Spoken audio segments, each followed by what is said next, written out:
Hi, Carol. Yeah, good on the colors. I think this is great. Yeah, I know it can be a little bit scary if you're a person that gravitates towards some more muted color. It can be kind of like, whoa, am I really going to put that on there? So I think this works. It's nice.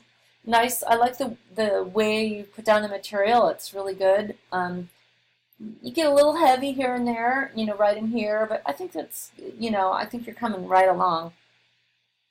Just a couple things to keep in mind. So the this is basically, let's see,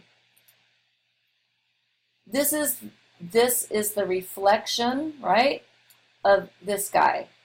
So reflections always come right towards you. So you really want it to be right here.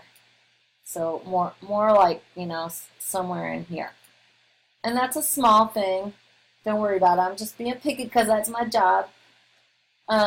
Then the whenever we're doing those kind of light holes, sky holes, we want to have them have a variety of size. So these guys feel like they're all about evenly spaced and they're all about the same width.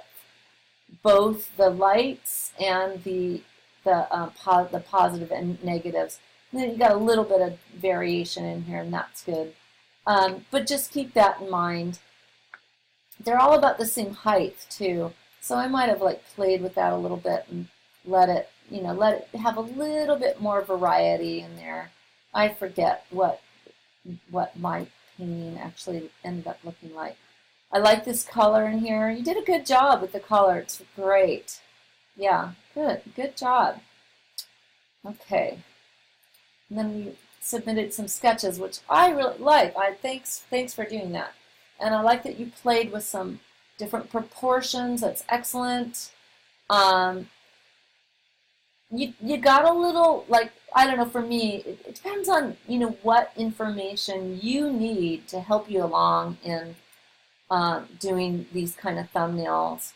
I like to do a tonal sketch because that really helps me understand the value relationships and the value patterns in a piece. And so you kind of have wound up with little these kind of bits all over the place that I don't know how they are going to relate to one another in the final version. And especially in this one, I'm assuming this is some rocks and some water. It's hard for me to tell exactly what's going on. But a lot of these are similar in size and shape. So, and even as they, go back, they're still kind of similar. So I try, let me see if I can get a decent square. Let me try. I try to have a nice variety of scale. So if I'm going to do some rocks like that, I hate painting rocks, but if I do, I want a nice variety of scale. This isn't right, but so that that I really have a sense of things receding. This is really lame, but yeah, let me see if I can do a better job. I'm not looking at anything. I'm just making up as I go. Say I have that. So maybe there's a big shape like this. Maybe there's one that's smaller. Maybe there's one that's sort of, in between. And then as I go back into the distance, it gets a little smaller. These are all kind of similar in shape and size. So that's just something to think about. And let me go back to the other one.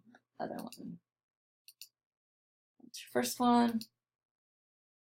Yeah, this one.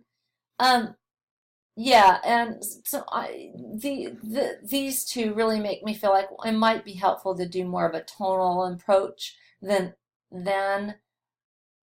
either maybe and this more linear drawing. So it's really, what do you need to give you the information that you want to help you in the final piece. And that's really the bottom line.